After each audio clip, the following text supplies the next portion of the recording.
Moringa, the miracle plant.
Step 2.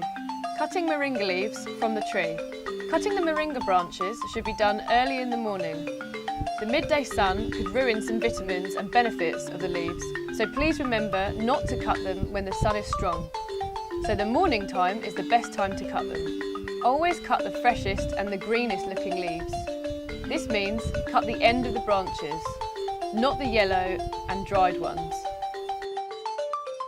Isa2 has done a good job, and now she returns with a nice bucket load of moringa leaves. Step 3. Washing and peeling moringa branches. First you need to wash the leaves with water to remove all the dust and any insects. Please repeat this 2 times. The leaves need to be clean. Then strip off the leaves and remove all the branches. We do this so that we can speed up the drying process, which is the next step. Step 4. Drying the moringa leaves. You can dry them in a solar dryer. They will dry very fast this way. The air will remove all the moisture. But there is an easy way to do it at home if you don't happen to have a solar dryer. Choose a dark room with a flat surface. Clean and dark, free from dust and dirt and insects. Most importantly, make sure there is no moisture in the room. In the rainy season, drying the leaves will be very slow or even impossible. The drying rack in the solar dryer has a net so the air flows beneath the leaves. You can also use a woven flat surface for this, such as a bed. Finally, it needs to be dark. You can cover the windows up. Sunlight must not get to the leaves. Please don't forget to cover the leaves as well with a piece of cloth or some material. Step 5. Pounding. The leaves will take 2 days to dry out. You'll know when the leaves are dry enough when they crumble in between your fingers. You need to strain the powder to make it even finer. This is the way to obtain a fine moringa powder. Step 6. Measuring the moringa powder. Now we need to measure the moringa powder we have. Please do this very carefully. We don't want to drop or lose any of the moringa powder, as we want to sell all of it. Moringa oil.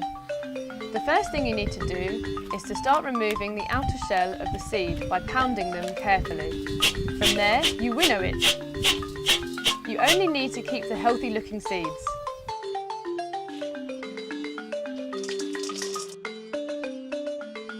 Please steam the seeds in order to easily extract the oil within them.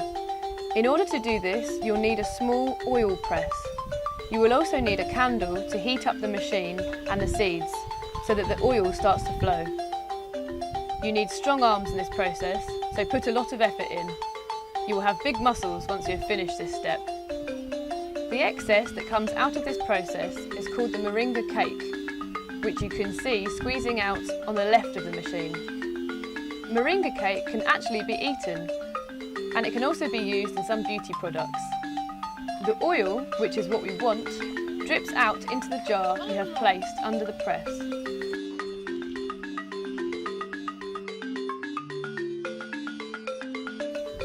The final step will be to filter this oil. You can buy filters in the supermarkets. Fill up small 30ml jars with the oil. The value of one small jar is worth a lot of money, the equivalent of 30 capsules. This is precious stuff. After you have filtered it, you will have your 100% pure moringa oil. As we said before, the moringa oil is fantastic for your skin and can reduce wrinkles and stress lines on the face.